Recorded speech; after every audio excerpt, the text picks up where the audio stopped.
Shalom e bem-vindos a Via Rapta Israel, uma frase do hebreu que significa amarás a Israel. Esperamos que vocês fiquem conosco porque nosso professor Dr. Baruch vai compartilhar um estudo expositivo da Bíblia. Dr. Baruch é professor titular no Instituto Zera Avraham, com sede em Israel. Ainda que todas as aulas no Instituto são dadas em hebraico, o Dr. Baruch fica feliz em compartilhar este estudo semanal com dublagem em português. Para mais informações sobre nosso trabalho em Israel, visite nosso site amarasaisrael.org. Fiquem agora com o Dr. Baruch e a aula de hoje. When you look and evaluate your life, Quando você observa e avalia a sua vida, diria que tem uma vida triunfante? Que vive em vitória, cumprindo propósitos que agradam grandemente a Deus? Eu diria que a maioria das pessoas, inclusive a maioria dos crentes, verdadeiros seguidores do Messias e Yeshua, não estão vivendo uma vida em vitória. Sabe por quê? Porque não estão seguindo as instruções que nosso Senhor e Salvador nos entregou. É somente quando nos submetemos e quando fazemos profeticamente, ou seja, entendemos a revelação de Deus, recebemos essa revelação e a aplicamos em nossa vida. Somente aí é que conheceremos a vitória. Mas se o que buscamos fazer é que Deus cumpra nossos desejos, experimentaremos a frustração e não a vitória, mas a derrota. Porque nossos desejos e nossos anseios, separados dele, estão contra os seus propósitos e a sua vontade. Então eu te pergunto, você está vivendo essa vida triunfante? Pegue sua Bíblia e venha comigo ao livro de Mateus, capítulo 21. Livro de Mateus, capítulo 21. Já vimos que Yeshua com frequência fala, de forma repetitiva, sobre ir a Jerusalém para celebrar a Páscoa. E ali ele seria traído, seria condenado injustamente, condenado à morte, e em última instância morreria. Mas ao terceiro dia ressuscitaria. E isso é o que devemos ver. Na escritura que estudaremos no dia de hoje, a maioria dos eruditos a titulam como entrada triunfal do Messias. E por que foi triunfante? Não necessariamente pelo que aconteceu, mas porque ele estava perseguindo a vontade do seu Pai. Ele veio a Jerusalém para cumprir a missão pela qual ele tinha sido enviado a esse mundo. Portanto, esse é um princípio que você e eu devemos aplicar em nossas vidas. Que façamos a vontade de Deus. Que possamos ir aos lugares que Deus quer que possamos ir e cumprir o que Deus nos chamou a fazer. Esta é uma vida triunfante. Não importa como os demais respondam, nem o que as pessoas digam. Qual é o resultado das minhas ações a curto prazo ou de um ponto de vista humano? Nada disso importa verdadeiramente. O que realmente importa é se você está honrando o teu Senhor e Salvador. Se você está caminhando em obediência e se tua motivação é glorificar o Salvador. Leiamos juntos, como disse, Mateus capítulo 21, e começamos com o versículo 1. E quando se aproximaram de Jerusalém, sem dúvidas, Jerusalém era, historicamente, uma cidade muito importante da perspectiva de Deus. Muitas coisas importantes, por exemplo, o templo estava em Jerusalém. Mas o que devemos entender é isso. Foi parte do plano de Deus, dos seus propósitos no passado. E certamente essa cidade, a santa cidade de Jerusalém, será parte dos propósitos de Deus, seus planos. E serei mais específico, seus planos e propósitos de reino para o futuro. Ao ponto que o estado eterno do reino de Deus é chamado de Nova Jerusalém. Então, se alguém te diz que, ó Jerusalém, Já não é importante, isso já ficou no passado. Já não devemos nos preocupar pela terra, mas pelas coisas futuristas, espiritualizá-las e coisas desse tipo. Fujam desse falso mestre. Não podemos olhar para a palavra de Deus e concluir que Jerusalém, essa cidade, já não é importante para Deus. Porque quando estudamos as Escrituras profeticamente, ela está no centro da vontade de Deus. As coisas boas que Ele todavia está por estabelecer e manifestar. Vejamos de novo o versículo 1. E quando se aproximaram de Jerusalém e vieram a... Aqui vemos uma cidade, Betfage. E Betfage, como diz aqui, ficava no Monte das Oliveiras. Ou seja, estava localizada nesse lugar. Estavam entrando nessa cidade, localizada ali no Monte das Oliveiras. Quando lemos as profecias, especialmente o livro de Zacarias, e por certo, a profecia de Zacarias vai figurar de maneira notável nesse estudo. E o que vemos é que Zacarias nos diz que quando Deus trouxer a vitória sobre o seu povo de pacto, quando ele derrotar o inimigo e estabelecer esse reino, sabemos que o Messias chegará. Aonde? Ao Monte das Oliveiras. De fato, quando vemos o final do seu ministério, no primeiro capítulo do livro dos Atos, antes de sua ascensão, a Escritura diz que na mesma forma que ele ascendeu de regresso aos céus, do Monte das Oliveiras, quando regressar para cumprir seus propósitos de reino e estabelecer esse reino, ele virá ao Monte das Oliveiras. O Monte das Oliveiras sempre tem relevância para entender a obra e o propósito do nosso Senhor e Salvador, nosso Redentor. Ele vem a esse lugar, o Monte das Oliveiras. Agora, leiamos a segunda parte do versículo 1. Então Yeshua enviou 2 discípulos. Bem, minha esperança é que, se você é um espectador desse programa ou dos nossos canais digitais, vai lembrar que os números nas Escrituras, com muita frequência, existem exceções, mas na grande maioria das vezes são relevantes na palavra de Deus. Tem relevância, nos comunicam mensagens. E o número 2 quase sempre se relaciona com 2 opiniões diferentes. Os discípulos tinham uma expectativa do porquê entravam nessa cidade. E Jerusalém terá uma perspectiva diferente e confusa do que estava acontecendo nesse momento. Nenhum dos 2 grupos, nem os discípulos, nem os cidadãos de Jerusalém presenciaram isso de uma perspectiva completa. E o que as Escrituras nos dizem é isso. Quando não observamos as coisas de uma perspectiva profética, perderemos a mensagem de Deus. Então, ele envia esses 2 discípulos. O versículo 2, dizendo-lhes: vão à aldeia que está diante de vocês e logo encontrarão uma jumenta que foi amarrada. Insisto, é importante que prestemos atenção à gramática. A gramática é parte das Escrituras. A expressão foi amarrada está em tempo perfeito. O que isso significa? Significa que isso é algo que não começou nesse dia, mas que há um aspecto histórico envolvido. E sabemos que é profético. Zacarias, muitos anos antes, falou, e chegaremos ali no momento, sobre essa jumenta e o jumentinho. Iniciou no passado, é relevante agora, mas aqui está a chave. O tempo perfeito fala de algo que quase estende ao futuro.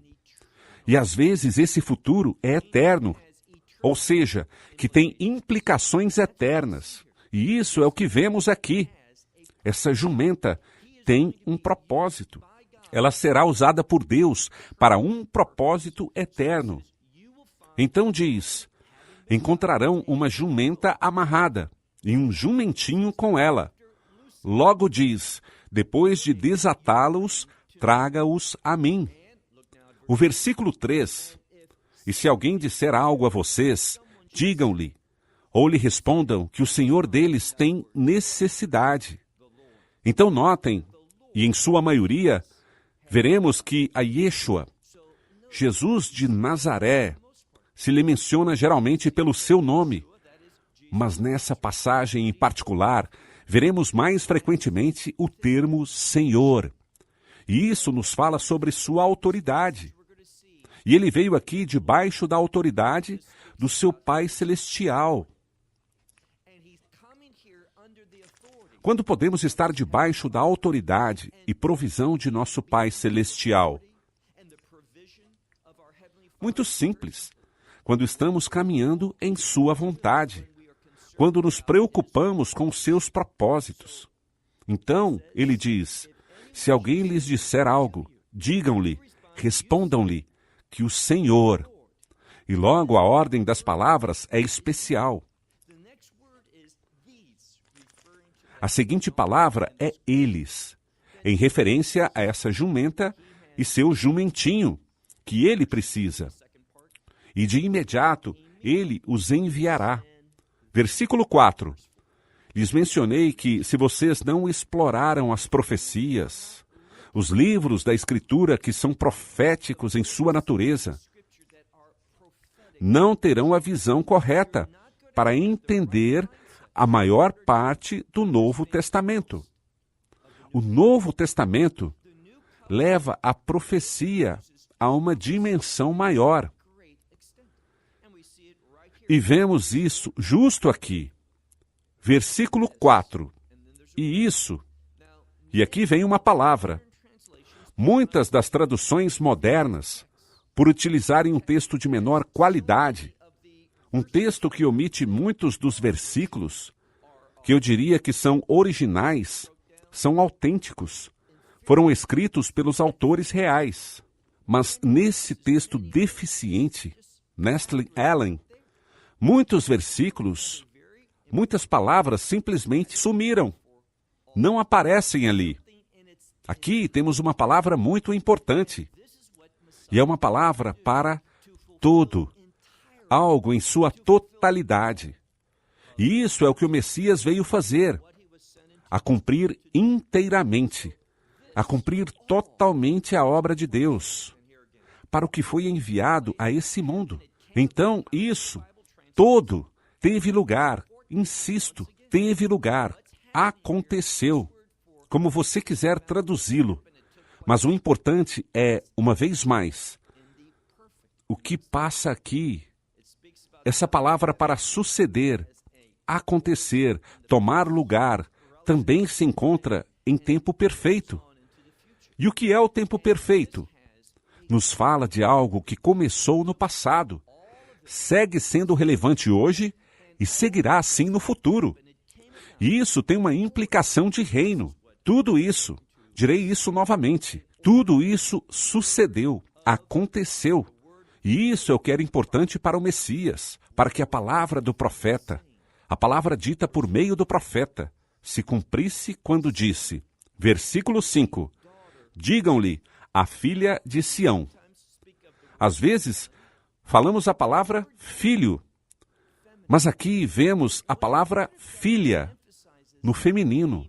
Quando a palavra de Deus enfatiza uma mulher, uma pessoa feminina, uma filha, isso dá à Escritura um contexto redentor.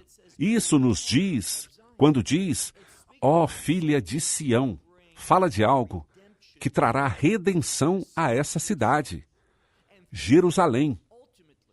E através dessa obra, em última instância, Jerusalém será transformada em Sião. Uma vez mais, se você com frequência ouve nossos estudos, recordará que Sião é uma palavra de reino, que nos fala da excelência de Deus. Essa palavra Sião se converte em Mitsuyan, que significa excelente. Então, É a excelência de Deus se referindo às suas bênçãos e suas promessas. Há uma conexão entre Jerusalém e essas coisas, mas não será até que ocorra a redenção que essas coisas eternas. Essas bênçãos poderão ser recebidas por seu povo. Lemos, digam à filha de Sião, eis aqui seu rei. Isso é tão vital, porque rei é outra palavra que fala do Messias. Com frequência, no judaísmo, falamos sobre o rei Messias. Sabemos de muitas passagens do livro do Apocalipse, por exemplo, capítulo 19. Nos fala de Yeshua, ou Jesus, como Rei dos Reis e Senhor dos Senhores. Aqui, nessa passagem das Escrituras, diz, eis aqui, teu rei vem a ti humilde, e montado em uma jumenta, o jumentinho de. E vemos uma mudança. Se vemos o texto hebraico, se trata de um jumentinho, de uma jumenta fêmea. Isso é certo. Mas encontramos que o texto grego cita a Septuaginta e tem uma leve diferença em uma palavra. Essa palavra fala sobre uma mula de carga, uma que sofre para cumprir seu propósito. É uma mula que é colocada debaixo de uma carga, uma pesada carga. Isso é tão informativo para nós, para que entendamos o que o Messias fará. E ele terá uma carga que será colocada sobre ele. Então, a mudança do texto hebraico, a Septuaginta no grego, nos amplia a visão. Então, ele montará sobre essa jumenta e sobre o jumentinho, o filhote de uma mula de carga. Versículo 6. E os discípulos foram. E de novo, aqui o verbo foram está na forma passiva. Não o fizeram por sua própria iniciativa, mas foi ideia deles ir à cidade e fazer isso. Algo causou isso. O que foi? A instrução. A ordem do Messias causou tudo isso. O produziu. Por isso, vemos ali a forma passiva. Eles fizeram tudo isso para obedecer. Os discípulos foram e fizeram tal como. E eu gosto disso. Tal como Yeshua os tinha ordenado. E trouxeram, passando ao versículo 7, trouxeram a jumenta e o jumentinho e colocaram sobre eles seus mantos. E ele se sentou sobre eles. Versículo 8. E a numerosa multidão que o acompanhava fez algo. Diz aqui que essa grande multidão também estendeu seus mantos, não só sobre essa mula de carga, essa jumenta e seu jumentinho, mas estenderam seu manto. Escutem isso, no caminho. Essa palavra caminho é muito importante. Nos fala não só de qualquer caminho. De fato, se você observa de perto, diz que o caminho. E a palavra caminho, os primeiros crentes eram identificados como gente que pertencia ao caminho. Assim os chamavam no livro de Atos as pessoas do caminho. E o caminho tem a ver com a vontade de Deus, os propósitos de Deus, os planos de Deus. Essa palavra que vemos tanto na festa dos pães sem levedura, como na festa dos tabernáculos. Uma leitura especial é realizada no Shabat, que cai no meio dessas festas, e lemos sobre aquele que Deus enviará. E ele é chamado o caminho, e é esse, o caminho. E o Messias é o caminho, a verdade e a vida. Quem levará a cabo o cumprimento dos propósitos de Deus? Então, eles estenderam ao longo do caminho seus mantos, enquanto que outros, o que eles faziam? Eles cortavam ramos das árvores e as colocavam, uma vez mais, no caminho. Isso é importante, porque cortar ramas das árvores, isso é algo que usualmente se faz na festa dos tabernáculos, não nesse tempo antes da Páscoa, mas no outono. Aqui estamos na primavera. Então por que o faziam? Porque esse cortar de ramas demonstra dependência, confiança, entrega. E o que as Escrituras dizem é que essas pessoas estavam honrando ao Messias, estavam glorificando a Ele, tratando-o como Ele é, como Rei dos Reis e Senhor dos Senhores, e também respondiam a Ele como aquele de quem deveriam depender de maneira absoluta. E eles queriam demonstrar isso a Ele. Isso é o que significa cortar as ramas das árvores e estendê-las ao longo do caminho. E a multidão? Aqueles que caminhavam adiante e os que iam atrás. Então havia gente que os seguia. Alguns os seguiam, mas iam adiante, e outros iam atrás. Mas o importante é que em 3 ocasiões, a essa multidão, aos que iam diante e atrás, se coloca um artigo definitivo. Isso afirma a importância dessas pessoas, ou seja, o texto coloca uma marca sobre eles para dizer que essa era a conduta correta. E o que eles estavam fazendo?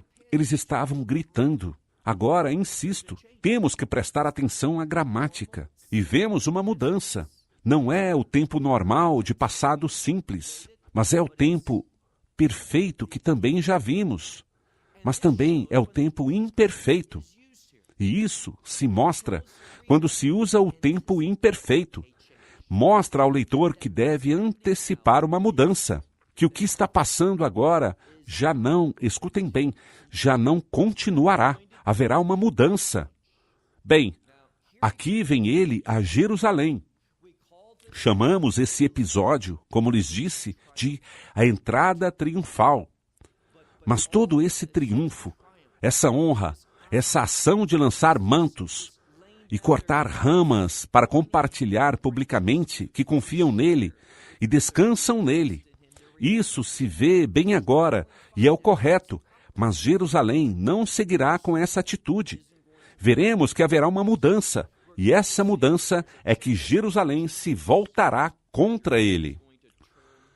Mas aqui, eles estão se portando perfeitamente. Eles estão dizendo Hosana. Hosana. Agora, Hosana é a palavra salva-nos. A palavra na é um termo para implorar, para pedir.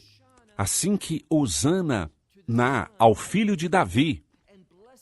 E bendito aquele que vem em nome do Senhor. Essas são escrituras proféticas do livro dos Salmos. Dessas sessões dos Salmos que lemos em dias de festas, e cada novo mês chama de Halel. E a palavra Halel significa louvor. Então, esses são versículos de louvor que reconhecem, e por certo, quando as dizemos nas sinagogas, você deve se colocar de pé. Então lemos, Hosana na ao filho de Davi. Isso afirma que reconhecem ele como Messias. E bendito aquele que vem em nome do Senhor. Hosana nas alturas. E entrando em Jerusalém, preste muita atenção à seguinte palavra. De novo, essa é a entrada triunfal. E as palavras, a Escritura contém palavras. E essas palavras denotam, comunicam ao leitor verdades muito importantes. E a palavra na qual quero enfocar é uma palavra que se relaciona com agitar. Hoje em dia, existe uma máquina que serve para monitorar terremotos. O que os terremotos fazem? Eles sacodem a terra, a superfície. E existe algo chamado sismógrafo, que mede esta agitação. E a palavra sismógrafo, sua origem, é a palavra que aparece justo aqui. A palavra sismógrafo tem uma origem grega. Ela mede, ela revela essa agitação. E o que vemos aqui é isso. Ele entrou em Jerusalém e toda a cidade foi sacudida. De novo, tempo passivo. Algo fez com que a cidade fosse sacudida. E essa agitação, sempre na Escritura, tem o objetivo de captar nossa atenção, dizendo que o que está acontecendo é algo muito importante. Então toda a cidade se agitou. E ela dizia, a cidade, falando num sentido coletivo. A cidade dizia, quem é esse? Essa é a pergunta importante que você precisa responder. Quem é esse? Ele não é só um profeta, não é somente um fazedor de milagres. Ele é o Salvador. E se você não o recebe, não terá vitórias em sua vida. Eu estou falando da vitória eterna, um triunfo eterno. Ele é o Redentor, aquele capaz de pagar o preço, e que já o fez quando entregou sua vida nessa cruz para nos dar a vitória eterna que vem, e que começa com o perdão. E é esse perdão que nos salva e nos dá vida eterna, vitória por sempre e para sempre. Então, toda a cidade se agitou e disse, quem é esse? Último versículo por hoje, o 11. E a multidão dizia, de novo, muito interessante, modo imperfeito, ó Jerusalém. Esse dia diziam o correto, mas poucos dias depois, essas coisas mudariam. Eles diziam, esse é Yeshua. Notem, o profeta. Não só um profeta, mas o profeta. Aquele que a Escritura diz que trará verdade e vitória ao mundo. O profeta, aquele que onde? Nazrat, ou Nazaré em português. E isso também fala de uma mudança, porque a palavra Nazaré vem de uma palavra que significa o pequeno broto de uma árvore que vem de um tronco cortado, que aparentemente estava morta. Mas esse broto aparece e produz uma grande mudança. Esse é Yeshua, o profeta, de Nazaré de Galileia. Nazaré de Galileia. A palavra Galileia significa revelar algo, e para isso chegou a Jerusalém esse dia, para revelar quem ele era, o Salvador, e o que ele faria, oferecer a todo o mundo a redenção. Redemption. Esperamos que você tenha desfrutado da aula de hoje e que possa compartilhá-la com outros. Te convidamos a participar e nos acompanhar a cada semana, a esta hora e por este canal, em mais um episódio de Amarás a Israel. Para mais informações em português, visite amarasaisrael.org, onde encontrará muitos outros estudos realizados pelo Dr. Baruch. Até a próxima semana. Que Deus, nosso Messias e Yeshua, nosso Senhor Jesus Cristo, te abençoe durante a sua caminhada com Ele. Shalom, desde Israel.